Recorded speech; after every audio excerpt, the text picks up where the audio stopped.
Hello, I'm Diane. Welcome to my channel, and if you're returning, welcome back. Now, in this series I've been making my way through Love at First Stitch by Tilly Walnes, and today we're going to be making the Mimi Blouse. Now, wherever possible, I like to use what I already have or smaller amounts of fabric than otherwise stated. Now here it does say 2 meters of fabric at 60 wide or 150 centimeters.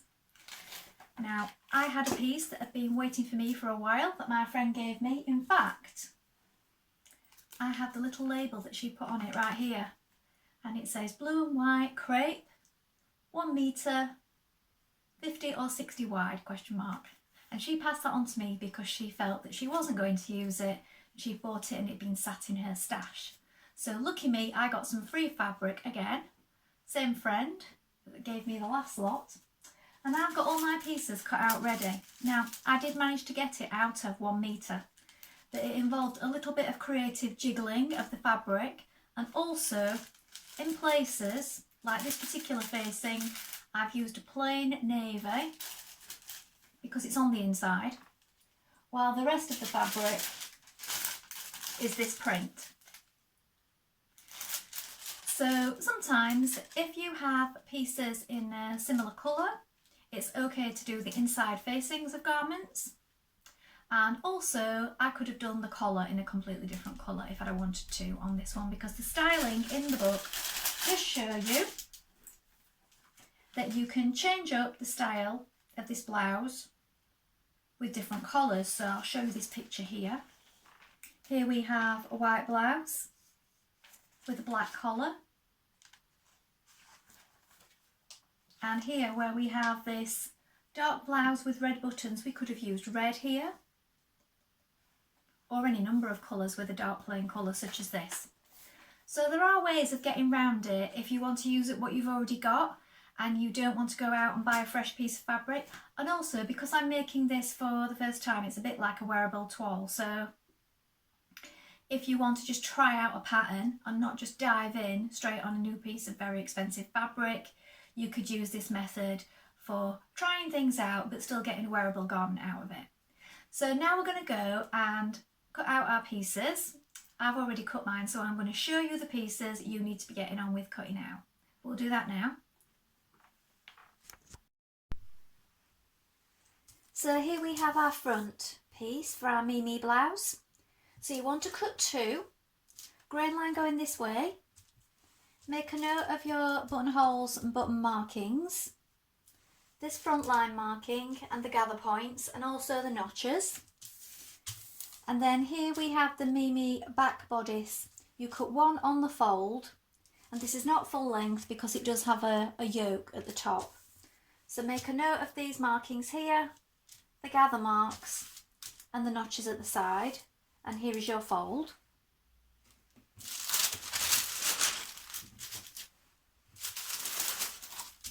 Then we have our sleeve. So make sure you mark your front and back. So we have 2 notches and 1 notch. And these are for your pleat in your sleeve. So you've got a solid line and a broken line, and then the direction arrows. Make a note of the central point here and these 2 circles where we will gather in between. You have your back yoke piece. Cut 1 on the fold, make a note of your notches again. Then we have our collar. You're going to cut that on the fold, make a note of these notches. You're going to cut 2 on the fold, and you're going to cut 1 of interfacing of that one. This is the yoke facing, so 1 on the fold and 1 of interfacing.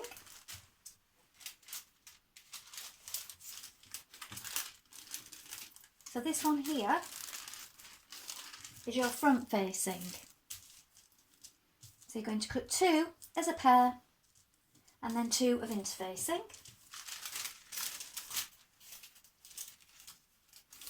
And then we have this piece which is the sleeve facing. You're going to cut 2 of that and 2 of facing. Now you're going to take your back piece and you're going to do line of gathering stitches along the top of this back piece here, and you're also going to do the same the top of the front pieces here. You're then matching the notches, going to stitch it into your yoke. So you have notches here, and here is your back yoke face down. You're going to pull these gathering stitches enough so that these notches meet up, your central point on both, and that your gathers are even. So when you've sewn that in, as you can see, there's not a lot of gathers, it's just a few soft gathers at the back, and then when you attach the front, there will just be a few here as well. So just even out your gathers by pulling the top 2. So I always do 2 lines of gathering stitches, and then stitch it in place, so a 1.5 centimetre seam. Take your pins out as you go.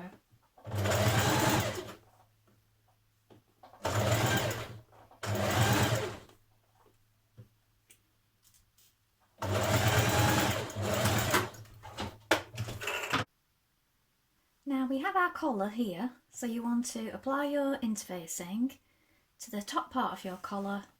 My under collar, look, I cut it out in just plain navy because I didn't quite have enough of that small piece of fabric.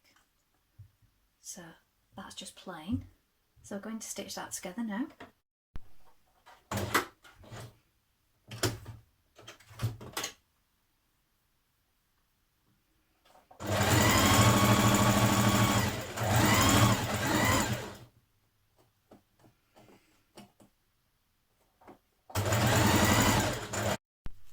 Now when you've made your collar, I like to give it a press, and then you're going to sew your side seams together. So you want right sides facing, bring it together at the underarm, and you're going to match your notches down the sides and sew that with a 1.5 centimetre seam allowance. Now when you've done that, you can finish and edge all your seams, so you can either overlock them or use a zigzag stitch. Now stitch your collar to your blouse. Now you want to match up all these notches at these points, so centre back, the notches around the blouse and on the collar, and this front one here. And for that part you're just going to use a 1 centimetre seam.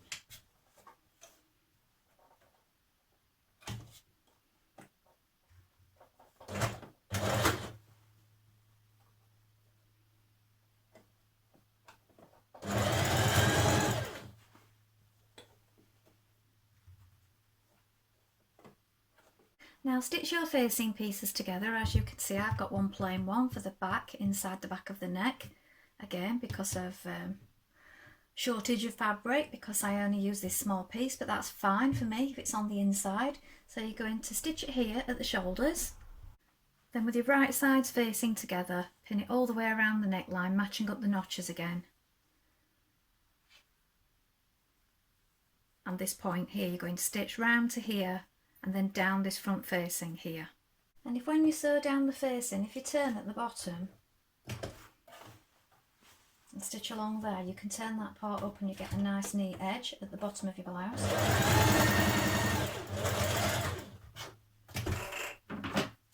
And you can trim that out and cut across there.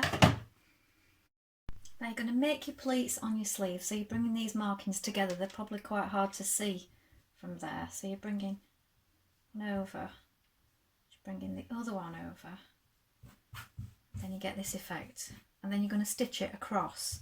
So do that on both sleeves. Make sure that you've done them as a pair and that you've got your back notches and your front notches in the right place.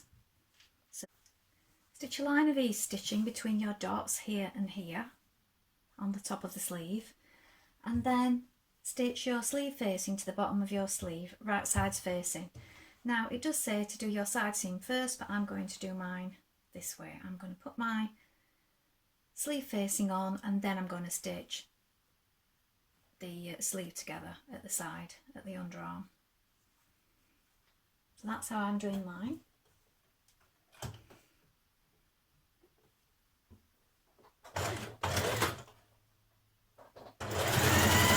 So put your sleeve in by turning your sleeve the right way and your garment the wrong way and matching up your notches. So you've got one notch here, two notches at this side, you've got your shoulder point, and pull up your E-stitches here.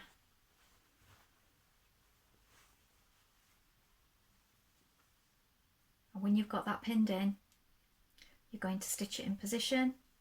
You're also going to turn up your facing on your sleeve and hand stitch that on the inside. So when you have your sleeves in, you're then just going to hand stitch it, so you're just catching it on the inside so it's invisible. Now I did try, I've got some threads I need to pull out there, just doing it as a little band, but I didn't really like that, so now I'm just catch stitching mine on the inside. Now we're getting there, so sleeves hemmed, collar on, facing on.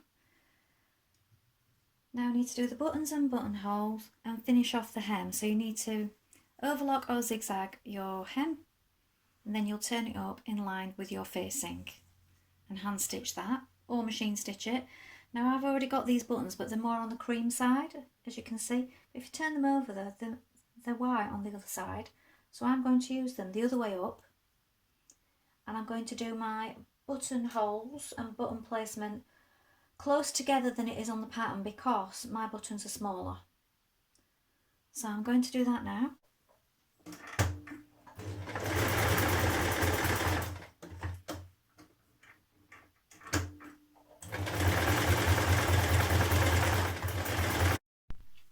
So I've sewn in all my buttons and I've also pressed my sleeves now. So this is what the sleeve looks like with that pleat detail at the side.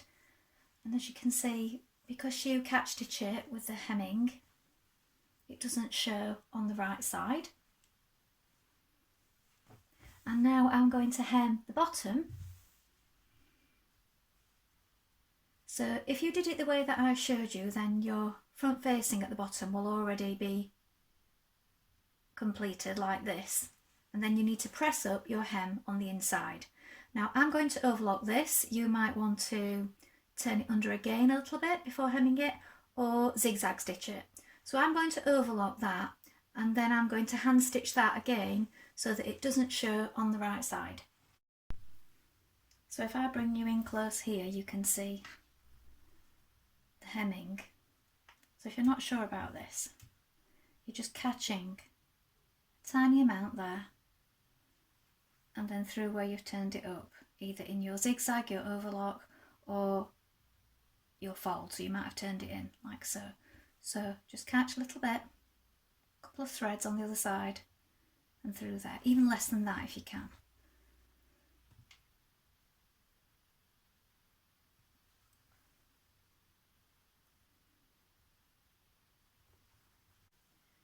So here is the Mimi blouse finished. I'm really happy with it. There are a couple of things that may drive you nuts, but I'm okay with them.